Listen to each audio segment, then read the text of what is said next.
right? And then what happened between when everyone was all concerned and talking about it, and then they sort of forgot, Yeah. right? Doesn't mean that it went away just because people stopped talking about it. It was still building. It's like this.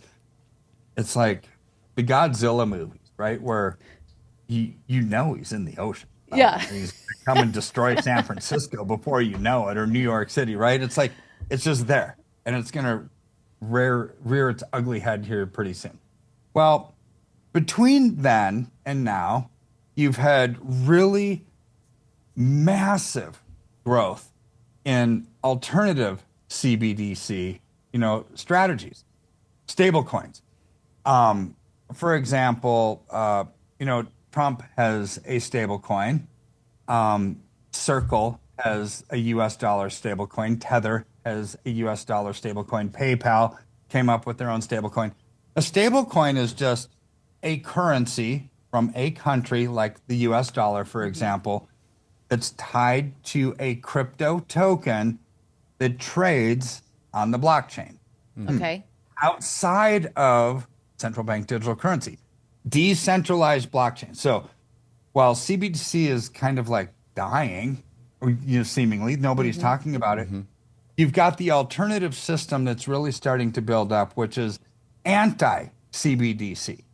It's decentralized blockchain. View that as Bitcoin, Ethereum, Solana, XRP, right? That's outside of the central banking system. Okay. Right now, the demand for dollars is growing there. What is this? This is the freedom alternative to central banks, right? So now I think they're getting scared, right? Mm. And Christina Lagarde in the European Union made this statement, and I think we should watch it because she exposes why they're fearful, right? And so let's watch that, and then we'll continue talking about it because here's a guarantee that I'm going to make in a world where there are no guarantees, and I rarely don't, is there's going to be an awfully fast push to get CBDCs up and running for their own survival, and you'll see why. Interesting.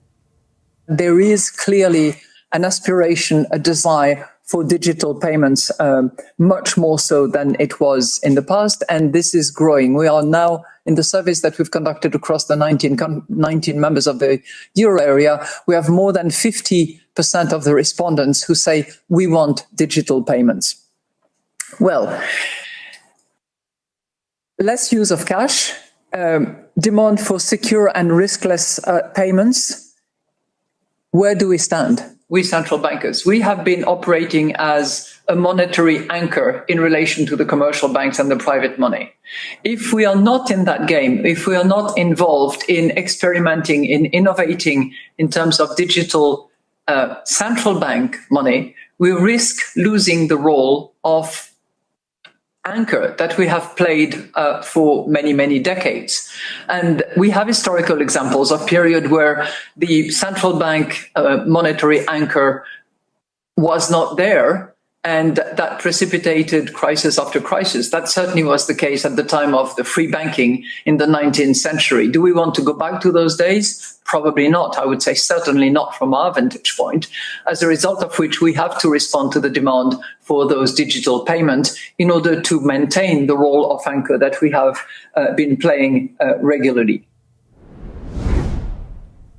Okay, so what does that mean? What all is she All right. saying? So let's unpack it just a little bit. Number one, do we want to go back to the 19th century era of free banking? No. Like, what's wrong with that? Yeah, exactly. I mean, so what she said there is, we need to have banking that controls people. And in the Europeans, she's with the European Central Bank. She's the head of it, kind of like the head of the Fed here, Jerome Powell. She's Europe's version of Jerome Powell. She's realizing that central banking has been the anchor of kind of finance throughout the world since the early 1900s, right? In America, at least, and prior to that in Europe. I mean, central banking is all about control. It's all about these bankers making money, and they realize if we're not the anchor, it's going to go into a free banking world. It's like we don't want that. I mean, she said it. She said we don't want that world. Yep. Right. So what is she saying? She knows that central banks are becoming irrelevant and they're about to be obsolete. Why? Because decentralized finance, decentralized blockchain, things like Tether's, USDT, things like Circle's USDC, things like PayPal's currency, things like Trump's stablecoin. They're taking the role of central banking, and it's moving towards private banking. In fact, XRP just actually is now submitted a charter to be a bank. Like, wow. So here's where banking is moving from centralized union to decentralized, more private, right? So this is why she's running so scared. So what are they going to try to do? I think they're going to demonize every decentralized blockchain movement. They're going to demonize Bitcoin. They're going to demonize XRP. They're going to demonize all these, right? Because it's like, no, who would want that?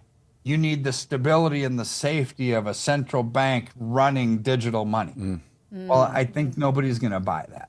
Nobody's going to actually think that central banks actually have their best interest anymore because they've squandered their time in the sun for way too long. So this is her hope that they stay relevant. I don't think that they are. So when it's like a rabid dog that's backed into a corner, when they know that they're trapped, they're going to start fighting dirty, right? And they're going to start to come out. And so this is where I see central banks actually moving forward in the future is just that. So this is why now central banks have come to the forefront again. I remember it was last week or maybe a week and a half ago, Alex Jones did an interview with Marjorie Taylor Greene, right? When the Genius Bill was passed, and she said central banks, this is dangerous. CBDCs are dangerous, and they're here, and they're coming, and we need to do something about it, right? I think she was the only no vote on it, wasn't she? I don't know how many no votes there were, but I think she's spot on. We do not want central bank digital currency. Right. Well, don't view what mainstream media is saying about the Genius Bill as this is CBDC. It's not. Okay. I think they're misinterpreting it. What the Genius Bill is about is the issuance of stablecoins. Just like we just talked about, Trump's coins and others, they're on the decentralized blockchain, not the centralized part of it. Just because it's digital money, it can either be decentralized or centralized, meaning private or not private. Right? So don't view the Genius Bill as central bank digital currency. View it as a way to have money, currencies tied to a token that's not centralized to the central bank. That's what the Genius Bill is all about. But people are going to misinterpret it all day long, every day, to try to demonize it, right? But I think what's happening is the trend is away from central banking, away from, because people don't trust banks, they don't trust the government. And this is where I view gold and silver and cryptocurrency is very similar in the sense of the foundational issues surrounding why people want them are exactly the same. They want out of the system. They want out of banks. They don't trust them. They want something that's private. They want something that'll grow. One just happens to be digital. One happens to be tangible, right? So when you look at this, okay, what is this going to do? I think the demand for crypto is going to go up. Crypto prices should go up, right? Gold and silver should go up as well. In fact, there's more than one fundamental reason why silver should go up. You've got low supply, high demand. Yep. That's going to get even more intensified as the demand for it grows. You've got COMEX completely like running out. They've got more short contracts out than they ever have. That's going to be ripe for a short squeeze. Right now you've got different things like what Christina Lagarde is saying, which is going to even have more people scared silly about the role of central banks and how they're going to start to come back and fight and regain lost ground that was given up to freedom-loving people, thank goodness, right? It's like the crypto. I'm not against crypto. I actually love it if it's right. I don't like meme coins. I think it's like phony baloney, right? It's just doesn't have value. But a crypto that has utility, that actually does something, like XRP with cross-border payments, like Solana, the ability to have smart contracts on a fast, cheap, secure network, same as Ethereum, right? Bitcoin doesn't really have much utility. It's a replacement for money, right? But some of these other ones I think are fantastic, right? And so they're going to go up. Why? Because people don't trust central banks. They don't trust banks in general. They don't trust the government. Same thing with gold and silver. So look at this chart of silver, right? So all these fundamental issues that we just talked about are something outside of like technicals. Now let's look at the technical side of it. So what we're seeing on the screen there is, I'll explain it in just a few words. That's an ascending triangle, meaning it's like this triangle that's going up, ascending, and a triangle. That's a very bullish formation, right? So you look at it's now squeezing into a tip like a pennant, like a baseball pennant, and it's consolidating just a little bit, right? Okay, very healthy. We've talked about consolidation before technically.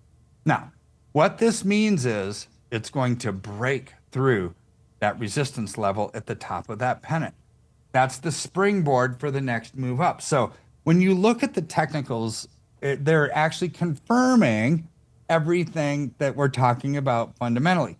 This is so exciting, right? Because you don't have weird resistance points. And I was reading this article actually this morning before we recorded. And it's like, you know what? They talk about these resistance points at like $40 and $48, which is the old high.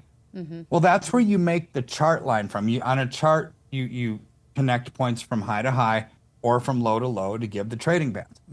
When we hit $48 an ounce back in 2011, it was there for like a day, right? It's not like it stayed there for a long time. So is that really a resistance point? It's like, probably not. Yeah. Right? It was literally only there for a day.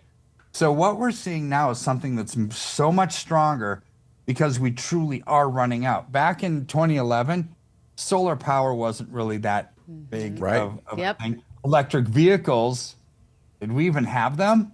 I don't think so. Not the scale. Right? Not to the scale that we have now. The kind of batteries, the kind of military industrial production that we have. I mean, this is like wildly more demand, wildly less supply. And these old resistance points, I don't necessarily think that they're going to be much resistance because they didn't really stay there for very long, right? So exciting news moving forward. Not exciting in the sense that CBDC is good. Exciting that we actually have biblical wisdom and discernment to identify that these things are happening so we can get to safe ground and actually, like you talk about all the time, thrive rather than have to settle for surviving. I mean, this is exciting to me. You know, there's a lot of documentation of the history between the communication between Netflix and Blockbuster. There was a series there, you know, because Netflix, they had this shipping service and this data tracking, you know, gaining customer share. They approached Blockbuster of like, hey, we could, you know, work together. Blockbuster's like, why do we need you? We have all these retail stores. And they were like, the future is streaming. The very next year, they were begging Netflix for partnership, and Netflix then repeated, like, we don't need you. You know, we have this, and the central banks seem like Blockbuster video stores, like getting angry and like saying, no, it's got to come back to this old way. But the world has sort of moved on. People are only interested in decentralized information, decentralized money, decentralized media, you know, all the way around. So the world has sort of moved away from the Blockbuster. I go there to the store on Friday night and pick out a title. It's decentralized now. It's like I don't have to go to the retail store. It's in my home. You know, it's every home has a Blockbuster store in it, except for with more options. And so it feels like the old guard throwing a tantrum and maybe making threats and saying, hey, no, we're going to sue Netflix, so you got to keep coming to our, you know, Blockbuster stores. It seems like that kind of just lack of self-awareness that the minds of people have gone on, and they're not going to go back to the idea of 1990 style banking. Yeah, they're not. They're not. It is a digital world that we're headed into. things are going to change. And when that paradigm shifts, we need to shift with it, in the sense of we might not like it. We might not like digital money, but it's here to stay. So it doesn't matter if you like it or not, it's here to stay. So we have to learn how to live within the confines of the new rules of the game and thrive in that. And this is where, I think what we're going to see is moving forward, probably digital money, crypto tokens that are backed by tangible assets, real world assets like gold, like silver. We're already seeing that, right? You can attach real estate to it. It's going to change, and people are going to have more wisdom and more discernment on what makes sense, what doesn't, what's safe and what isn't, right? Yeah. But people will learn.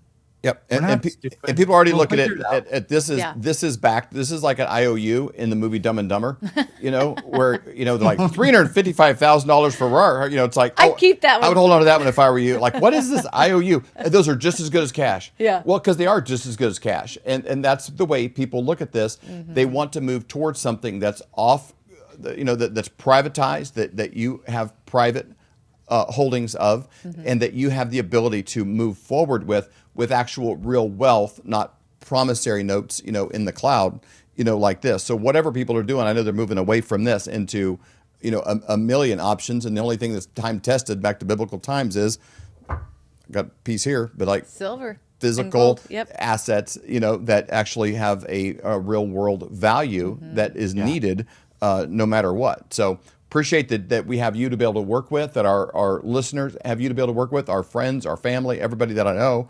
And people can go to flyovergold.com, and basically just all you do is enter your information, have a consultation with Dr. Kirk and his team. They walk you through this and lay out what are your options. If you have an IRA, you have savings, what's your situation, what's your age, what's your goals, and lay those things out to you in a way that then you can hang up the phone, pray about, and say, hey, what is the best for us? What do I want to do? And they take something that's kind of mysterious, kind of a little exotic, like, hey, what is this? And how does it work? And does it get shipped to me? Do I store it? What are my options? They make it very easy. And what I find for a lot of people, when they do it once, they're like, oh, that was simple. I can make this a financial framework where I'm doing this, monthly and moving wealth from fake, deteriorating, moth-ridden assets to something that's real and appreciable. So really thankful that they can do that. And they go to flyovergold.com anytime, day or night, enter the information. Your team will reach out. They make it super smooth, super easy. Dr. Kirk, thank you so much for your time. Thank you for helping the Flyover family. We truly appreciate it. Everyone is talking about this. The one thing that's very important part of my portfolio all these years is gold. As gold hit all-time highs already this year. And get a free info kit on gold today. It's called silver. Gold coin. And though we are thrilled that everyone is talking about investing in precious metals, a lot of these 1-800 numbers will make you feel like just another transaction. That's why it's crucial to work with a person, not a faceless institution, when it comes to your finances. You deserve to be treated like family, not just another number. Dr. Kirk Elliott, whom we've known for over 25 years, he doesn't just sell gold and silver. He offers trust, care, and a personal touch that an impersonal institution could never match. So when it comes to securing your financial future, don't just call a company, call a person. Call Dr. Kirk Elliott at 720-605-3900 or visit flyovergold.com to learn more. Hello, everyone. I'm excited to announce the next generation of energy drinks, Rev 7. It has no sugar and no caffeine. Instead, Rev 7 uses GoBHB. GoBHB is one of the body's primary ketones, and it provides the most efficient and clean fuel that your body needs. It also helps you stay energized all day with no crashes. Not only that, it produces 3 times more brain energy than sugar, which helps boost your memory, focus, and mental sharpness. It also helps reduce stress and helps balance your mood.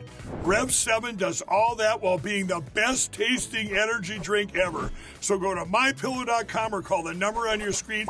Use your promo code to save 20% today. I'm so sure you're going to love Rev 7. For a limited time, you get our introductory 3-pack absolutely